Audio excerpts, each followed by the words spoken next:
Hello everyone, my name is Lucas Prado, and it is such a privilege to share God's words as now we are here in the series on the names of God. I have the privilege of being the Pickering site pastor. By the way, a huge shout out to our Pickering community. It's been so beautiful seeing what God is doing in our whole church during this season. I hear from our peer pastors in Ajax, Port Perry, Bowmanville, online, all that God is doing. It is so awesome. And I have the privilege of bear witness with my own eyes of all that God is doing in Pickering since November of 2019. It is such a beautiful community, strong, united, and more than that, just seeing how God is inviting us for more of His presence and changing our hearts from inside out, and how we are inclusive to others, how we are open now just to spread the best message ever to every single one. It is so beautiful. So thank you for being here with me. Thank you for just opening now your ears. And my prayer is that for each one of us, may we hear what God has in store for each one of us this time. Names of God. It is so interesting that as I reflect on names, I see also the importance of names in our own lives. Every single time that I speak, I always talk about my family, and today I would love to introduce my family to you. Perhaps you haven't seen them, but here is a picture of my family. This is my wife, Maria, and as you can see, I'm so blessed. This loving, amazing, beautiful, wise, intelligent, caring woman. And this year is quite special for us because we're celebrating our 15th anniversary at the end of this year. And the two of us, we came from Brazil 9 years ago, and now the family has grown. We have 2 kids. Nina, she's the oldest. Nina, she is 6 years old, and Benjamin, 4 years old. But talking about names, Lucas, Maria, Nina, and Ben. The meaning, it is so crucial. Lucas, my parents, they named me Lucas, and the meaning for Lucas is bringer of light. Maria, beloved. Nina, as soon as we had our first one, we named her Nina because we were paying a tribute to my mom-in-law. And also Nina derives from Anna, that in Hebrew means God's gracious, or the favor of God. And 17 months after Nina, Benjamin was born. And the meaning for Benjamin, son of right hands. But see, names are incredibly important parts of our identity. They carry deep personal, cultural, familial, and historical connections. They give us a sense of who we are, the community where we belong, and also our place in the world. And see, biblically, 2nd chapter in the Bible, that's when God He formed Adam, and right there, God gave us the power to name. Genesis chapter 2, verse 19 says, "So the Lord God formed from the ground all the wild animals and all the birds of the sky, and He brought them to the man to see what he would call them. And Adam chose a name for each one of them." It's interesting how God gives us power to name. But see, here we're talking about the God who has the name that is above every single name. Names of God, from Genesis to Revelation, we're going through all these names. And so far we have explored Yahweh, Elohim, El Roi, the Lord Almighty, the Lord of Righteousness. And these names, they're all we need. So why? Because a couple of things. One, the names of God reveal His identity, who God is. But second of all, it is so important because it reveals our identity, who we are in God. Names, they give meaning and purpose. And see, the name of God that we're going to be exploring today, it is a name that's, again, from Genesis to Revelation, we see this name being revealed. But many of us, we're not familiar with this name. Or although we might have heard, it is not a name that we tend to gravitate easily. But let me tell you something, for where we are and nowadays how we're living, it is such a crucial name that changes us from inside out. The name of God for today is Ish. And yes, the pronunciation is like double E, Ish. And you'll find this name in the mouth and writings of prominent prophets in the Old Testament, Isaiah, Jeremiah. But the most profound revelation of this name of God, it is revealed through a prophet called Hosea, in a very profound and shocking way. Let me set the stage for all of us. Hosea, he was a big man with a big heart. And his dream was to follow God anywhere He led him.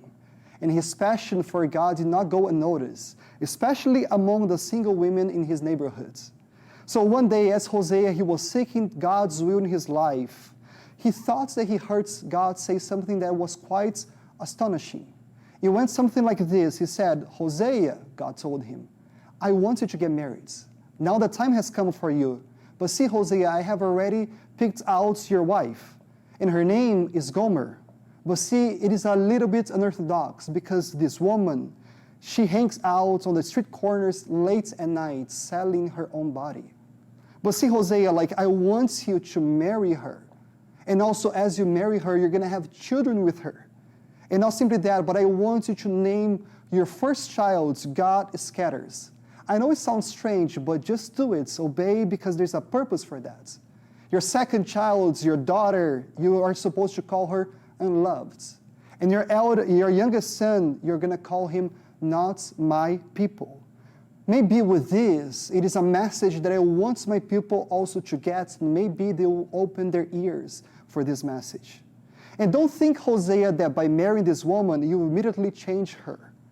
You're going to have to keep on loving her with all that you have because she'll stay out and she'll pursue other lovers in the world that is not yourself. But see, let me tell you something. One day, eventually, you will win her back. And the beauty of this, it is in the same way I'll bring my people back to me. And see, the ones that are called unloved, I'll tell that they are my loved ones. The ones that are called not my people, I'll say they are my people.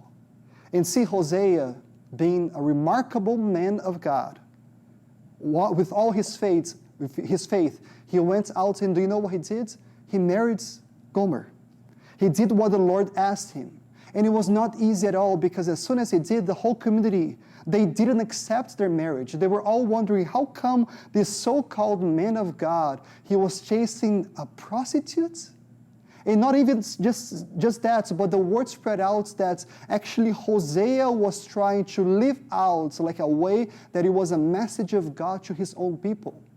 A message that God was trying just to bring to them, saying, see, like this woman in the same way, the people of Israel, my people, you have been like a way and you're not pursuing me, but you're pursuing all these false gods.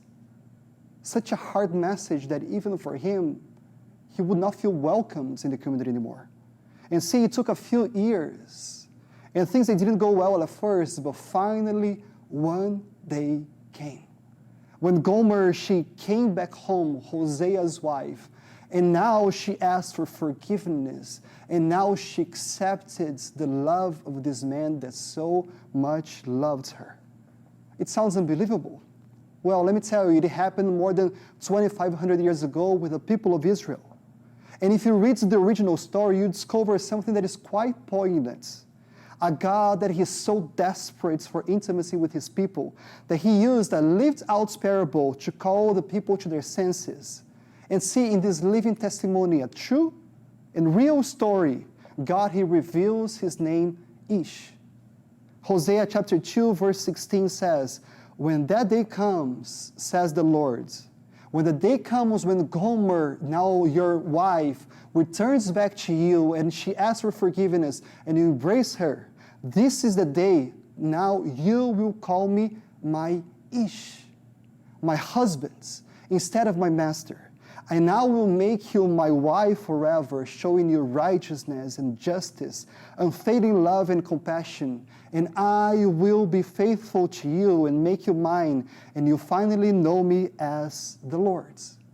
Ish, God's husband, reveals God's passionate love for Israel. It symbolizes the true love from God to his people. And see, this love, it is something so unique, so profound, because it is loving, forgiving, faithful, providing for and protecting his people. It is the love that is willing to do whatever it takes to bring us to this enduring and fulfilling relationship that is only available in God. Another prophet, Isaiah, he said on the same name, for your maker, your God, the creator of the whole universe and the one who created you, he is your husband. The Lord Almighty is his name. The Holy One of Israel is your Redeemer. And he is called the God of all the earth. But see, if God is revealed as our husband, what are we then? We are God's brides. But see, like as soon as we think of that, what a not marriage couple. There's a writer called Anne Spangler that, reflecting on this name, she said, when it comes to love and marriage, the strangest match in all of history is the one between God and his people. And at first, it looks like a complete mismatch. A holy God linked to weak and sinful human beings. Greatness linked to smallness. Wisdom linked to folly. Yet God says, I will make you my wife forever. Such a beautiful picture. Why? Because it is a God that he so much loves us. And this is the ultimate definition of love. Do you know what is the ultimate definition of love biblically? It is the words agape. And do you know what is the meaning for agape? Agape means love for the unlovable. The Apostle Paul, he put it this way, but God, he demonstrates his own love for us in this way, that while we were still sinners, yes, it's not about us trying now just to climb the ladder and be accepted by God, but while we were still sinners, Christ died for us, and this is the ultimate love being shown to us. To see like ourselves, we might look like, how come a holy God will love like a wretch like me? But yet it is the God that says, I made you in my likeness, in my image. And although like you're lost with your sin, Lucas, I won't leave you there. But that's how much he loves us, that although we might look and say, this is unlovable, but it is right here that God, who is love, it is able just to bring us to this love that is all that we need. It is a mission of love. And see, this metaphor of monogamous marriage between God and his people, it is shown fully in God's Son, Jesus Christ, who is the loving, sacrificial bridegroom of the church. See, when Jesus, he came to earth 2,000 years ago, before him, John the Baptist, the prophets, he was the one that was raised by God to prepare the way of the Lord. And as soon as Jesus came, like there was this episodes in Gospel of John chapter 3, where now like Jesus was growing in his own ministry. And then the disciples of John, they come to him and say, hey, how do you feel about this? Because now he's increasing more. And he's doing all of this. How do you feel? And right there, the Gospel of John chapter 3, 29, John says, the one who has the brides is the bridegroom. The bride is the church of God, and the bridegroom is Jesus Christ. And the friends of the bridegroom who stands and hears him rejoices greatly at the bridegroom's voice. Therefore, this joy of mine is now complete. And see, in order for us to truly understand this, we gotta understand the ancient Jewish tradition. See, matchmaking, it is quite different how we do nowadays in the Western worlds. And even now, like in our modern days, there are some TV shows on Netflix that portrays like the differences between the Eastern worlds and the Western worlds. But see, like now the ancient Jewish tradition reflects on that. It is something quite interesting, because right there, the tradition was the father of the groom, he was the one that he would go and look and choose a bride for his son. And as soon as he would choose the brides, he would go to the girl's father and would present that. And upon the acceptance of the proposal for the marriage, then the groom, he was supposed to pay what was called a bride price, which was a few cows, a couple of sheep, or some pieces of gold trinkets. And see, right there, the couple, they would drink from a cup of wine to seal the marriage covenant between them. And they would not drink again from that cup until the day of the wedding ceremony. Then right there, the groom would leave, he would go back to his father's house, and what would he do? He would build a house for his brides. He would work on that like in a beautiful way, and once it was done, now the house was totally completed. Now he was supposed to go and marry his brides. And this usually took place late at night, so when the groomsmen, they were carrying torches and yelling to let the bride know that the groom was on his way. And do you know what was the ultimate like mission for the brides during these moments? Simply to be ready, prepared for the groom. Take note of this. God, he chose us to be his son's brides. Ephesians chapter 1 says, for he chose us, God chose us in him before the creation of the whole world to be holy and blameless in his sight. And see, as He chose us, now Jesus Christ, the bridegroom, the loyal son and the perfect bridegroom, He paid the ultimate price, the bride price for you and me. And let me tell you something, it was not a cheap price at all. It cost Him everything. 1 Corinthians 6 says, you were bought at a price. And what was the price? Jesus Christ dying on the cross. Because He loves us so much, He died on the cross for each one of us. And see, even before Jesus dying on the cross, He sat with His disciples, and once they had the supper right there, it is right there that Jesus said, see, take my bread, take this wine here, because now I'll do all the sacrifice and you need to remember of me. But one day will come when I will return and I will get my bride, and now we're going to be able to be one. See, in all of this, do you know what Jesus is doing right now? He's preparing us a home. Jesus said on John 14, my Father's house has many rooms, and if there were not so, would I have told you that I'm going there to prepare a place for you? And if I go and prepare a place for you, I will come back and take you to be with me, that you also may be where I am. See, Jesus is coming back again, and as God's brides, our calling is to desire the King and be ready for Him. In talking about the end of times, about the second coming of Jesus Christ, it's interesting how the last book of the Bible gives us these beautiful portraits of the marriage of God as the perfect husband and ourselves, His brides. It says on Revelation 19, let us rejoice and be glad and give glory to Him, to God, for the marriage of the Lamb has come, the marriage of Jesus Christ, the Lamb, and His brides, ourselves, God's church, has made herself ready. Ish, God's husband. What shall we do with God's name? My message to you this morning, it is very simple. It is very simple. Let God love you. Let God love you. It is interesting because I don't know who you are, where you are in life, what you've done, how you see yourself, how close or how far away from God you are. But make no mistake at all, God's love, it is all that we need. And God, He's chasing us down. He wants to show us how deep, how high, how wide it is His love for us. And in the same way that He used a lived-out parable, Hosea, a true man, a real story to show His love for His people, now He tells you and me that I love you, my son. I love you, my daughter. I love you, my church. You are my brides, and I want you to be ready for me. So the best that we can do now, it is simply let God love us. And this ultimate love, it is all that we need because God, He is love. And because He first loved us, now we're able to experience the fullness of this love. So the best thing that we can do is don't resist to this love. Don't fight back.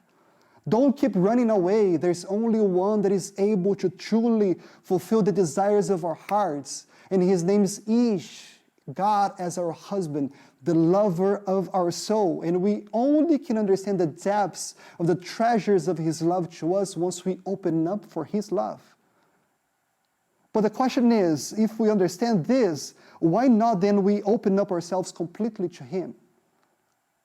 If God calls us to fully now live for Him and have this amazing love surrounding and changing us from inside out, why do we settle for less? Why are we okay with a shallow, vague, ritualistic, religious, or legalistic relationship with God than what He intends to us? If His love and He's pursuing us and He wants us to fully have this awesome relationship with Him, why do we settle for less? Same writer, Anne Spangler, she put it this way: let's not settle then for a relationship that keeps God at arm's length, one that accepts little from Him and experiences less. Instead, we can allow Him to close the gap between our smallness and His greatness, our sin and His holiness, our weakness and His power. We can lower our guards, being honest about our longings and our needs for Him. And guess what? All of us, we have needs. And only God as our lover, as our husband, as our creator, as our Abba Father. Only God is able to fulfill our needs. We can acknowledge that we want Him more than anything or anyone, and we can plead with Him to open our souls to His faithful, intimate love. See, a week ago or so, I took some of our youth from our church to a mission trip here at the heart of Toronto.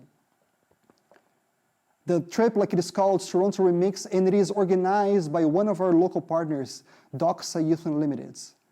And there I was with some of our youth, together with other youth groups from different churches all over our country, some of them coming from US as well, for 5 days that we were all immersed on this awesome experience where we learned more about God's love, learned more about how we can become disciples of God. We were also trained now just to go and share God's love for others. We went downtown, we went to different places, we were serving different communities, in different shelters as well. It was awesome. And at the end, every single night, we would have this awesome service together. See, the first day of the trip, I got like all the youth here, and I barely knew them because actually our youth pastor, he's on a sabbatical right now. Huge shout outs for Pastor Brent, amazing guy. And as I was talking to Pastor Brent, as he was going to his sabbatical, I said, hey, Pastor Brent, like, I mean, man, I'm here. If you need some help, I can jump in. But I barely knew all the youth there. So the first day of our trip, like for me to get to know them, I got them like in a room and I said, hey, share with me your story, your name, your story, and who God is for you. And it was so beautiful seeing each one of them now as youth, although they have each one of them their struggles and all their questioning as well, how pumped, excited they were for the trip, but also how they were sharing who God was for them. And it's interesting because there was this girl that as she shared her testimony, her story, she ended up saying, you know what? God, He is my everything. God is the love of my life.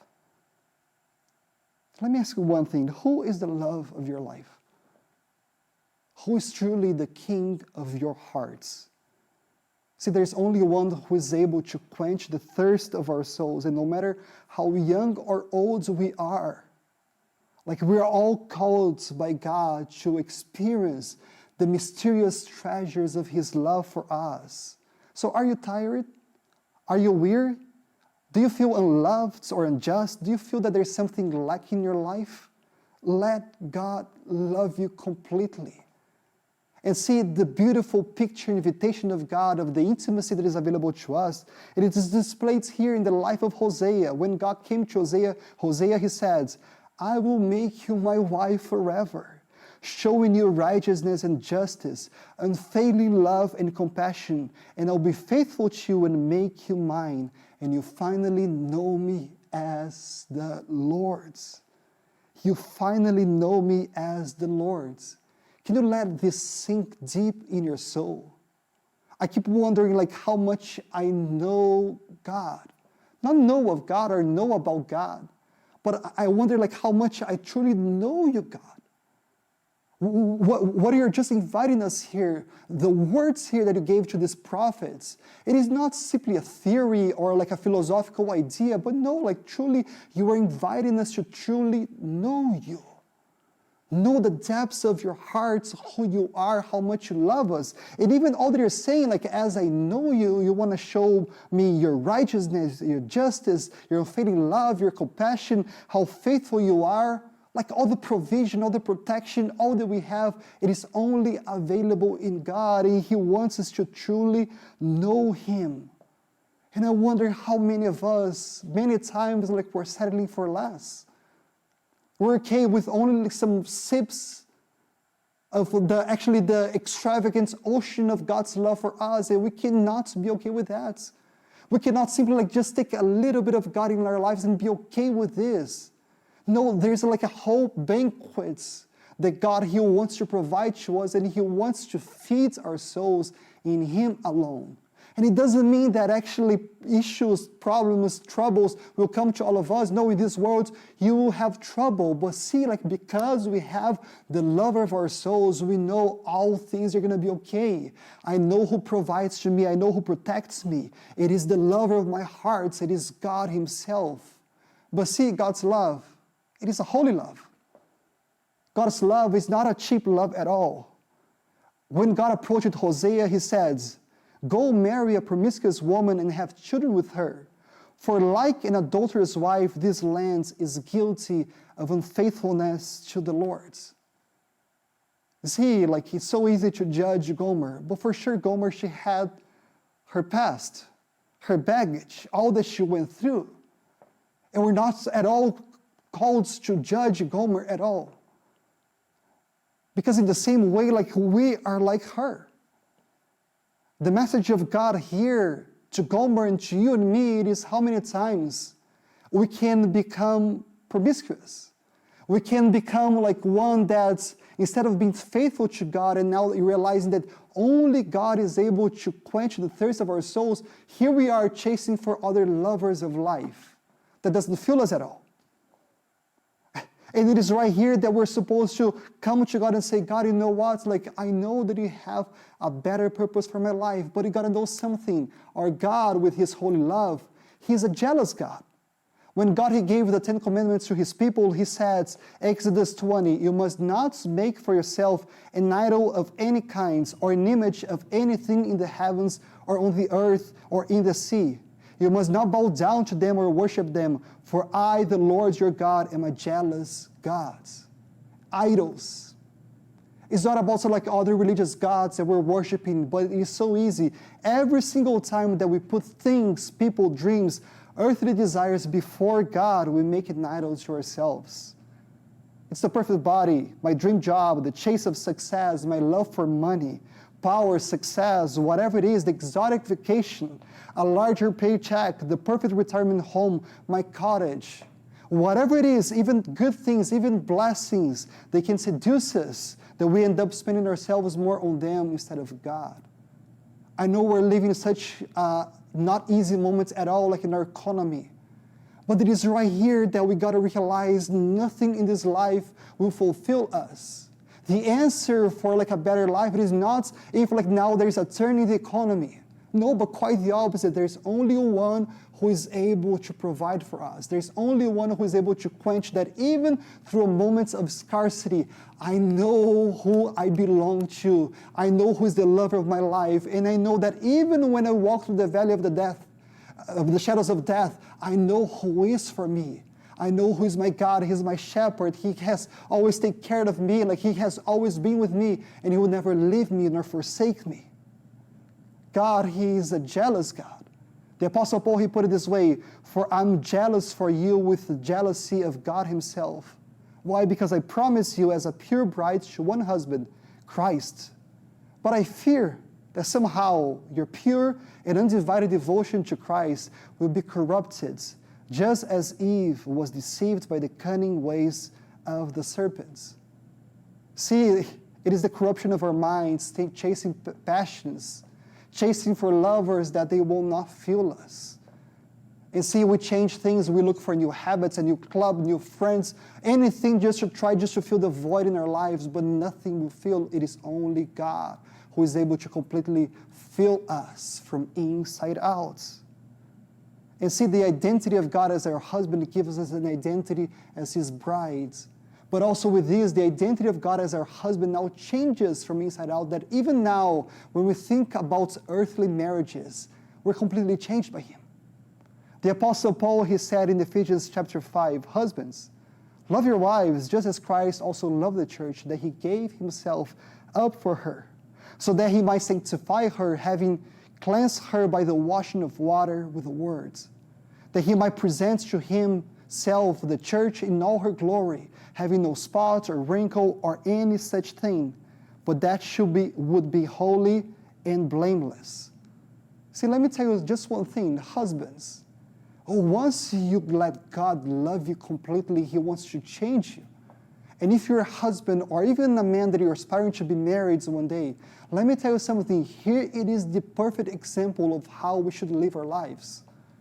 If we're truly like now filled with God's love, your wife, it is now the ultimate like goal of your love. And you need to love her in the same way that Jesus Christ loved the church. And what's the cap for your love? It is your own life. The cap of her love, of your love for your wife, it is you giving yourself completely Just as Christ, he gave himself up for the church. And once you do this, it changes completely, because now it is not a selfish love. It's not about what you can get from the relationship, but it's a selfless love. How you can love because he loved you. And see, wives, this is the bar for us. Or even the women that are now thinking about the future, praying for the men in your life. And let me tell you something, don't lower the bar at all. It is a moment now as men and women, as we come and we have God as the lover of our souls, and we truly are changed by him. Now, once we know that God has a husband for you, like he wants your husband to love you in the same way that Jesus Christ loved the church. And the beauty of all of this, it is seeing the change in our whole relationship. It is seeing Christian marriages now like being a model of not like looking for your own passions, for how can I be happy, but how can I make my wife, my husband happy? How can I give myself completely for this person? Tim Keller said that marriage is a long-term abiding commitment. And see, the purpose of marriage is deep character change through deep relationship. But it all starts with the relationship that we have with our God. So let me tell you one more thing. Let God love you. Are you in love for God? Is he your everything? Do you desire him more and more in your life? It's interesting because in the last book of the Bible, one of the letters for the churches is a letter for the church in Ephesus. And it was a church that it looked nice. I know your deeds, your patience, your endurance, your hard work, all that you're doing. But it's right there that God said to the church, yes, I hold this against you. You have forsaken the love you had at first. And now is a time for you to consider how you have fallen, repent, and do the things you did at first. Again, are you in love for God? Like, does your heart burn for him?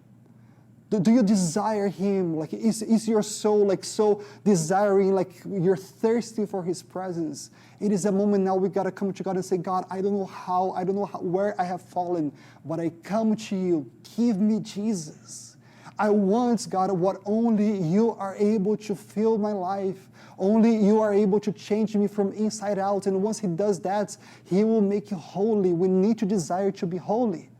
I love like talking about the lover of our souls and even like models for us. It's interesting that David's a man after God's heart. It's interesting because he was the one that he wouldn't care what others thought, but he would pursue God, and he was not always right. He made some terrible mistakes, but he knew who God was in his life and he desired God. He said on Psalm 27, the one thing I ask, this thing I seek the most, it is to live in the house of the Lord all the days of my life, delighting in the Lord's perfections and meditating in his temple. See, it is a moment now that we got to come and say, God, I want to seek to know you. Can you really like think of that? God, he wants you to know him. And let me tell you, like now it is a wonderful moment for us, even now during the summer here in Canada, that either in nature, in quiet time, in worship, through a new devotional, through the Bible, reading his words, praying, like it is a moment where you got to say, you know what? I don't know how I have fallen, and I don't like all the habits that I have created in my life, but I want to change this. I don't want to be led by these habits that they're not leading me to Christ, but I want to have new habits in my life because I want to encounter you, God, and I want to know you. And as you do this, he will reveal himself. This is not my promise. This is God's promise for us. And see, this is so important because Jesus Christ has already come and he is coming back. But the question is, are you ready for him? Do you long for the bridegroom? And do you realize that he is coming back, and are you ready for him? We need to be ready for God. And there's nothing better than coming and say, God, I want to depend on you because I don't know tomorrow. But I know one thing, as here I am today, and as you have given me the gift of life, you want to show yourself to me as my husband, as the one that I need the most in my life. Let me tell you something, wherever you are right now, you can pause and you can say, God, I want to be loved by you. The last book of the Bible, Revelation, finished with the marriage of the bride with the bridegroom. In verse 17 of chapter 22 says, the Spirit and the bride say, come. Let the one who hears say, come. Let the one who is thirsty come. It is a moment for us to come to God and simply let God love you. Can you close your eyes for a second? Where you are right now, can you close your eyes and you can simply say, God, I desire you. Come, Holy Spirit. Come, God, reveal yourself as my lover. And I want to be filled by you. For all of us, it doesn't matter if man, woman, young or old, different backgrounds, different upbringings, for all of us, we are your brides. And only you, God, are able to love us and overwhelm us with your love so we can love you back and we can love the world in the same way that you love. But come, God. In Jesus Christ we pray to you. Amen. Let God love you.